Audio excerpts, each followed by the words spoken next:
续来到花莲的吉安乡，昨深夜出现着救棒队闹代志，有一台黑色的轿车伫大街路顶，互另外2台轿车冲浪砸落来。那这个车祸喊甲密密麻麻，驾驶阁互7个人拍甲规身躯拢是伤，民众赶紧来报警。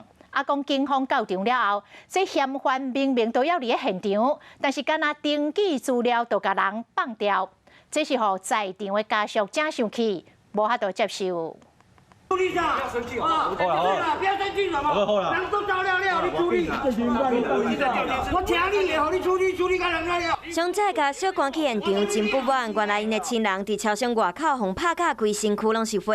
警察到场，干那登记资料都放人。因为有目击者有看到了，他们是说他故意就是撞朋友的车，对，完之后他们就把他那个拉出来就开始打。代志发生伫花莲建国路的超商外口，当时伫要12点，双方发生纠纷，一间出超商被害人就互2台车围起来，歹徒佫摕铁棍啊，佫有肉搭来攻车，这个人甲被害人围起来。事发现场东方玻璃嘛互拍歹去，不过警方到场，干那甲被害人送去病院急救。嫌犯要伫现场，原警说干那登记资料，互家属真生气。有关家属质疑远警重犯涉嫌人，因现场无积极的具体事证，亦无当场指认，因此未将现场民众带回厘清。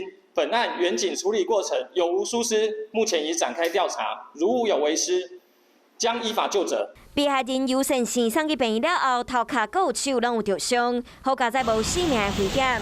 警方嘛回回讲已经有赶紧抓着人，嘛依照自重小拍送办。不过救亡队搁一摆伫家龙闹代志，煞无依照现行犯逮捕，难免嘛互家属感觉实在伤寒。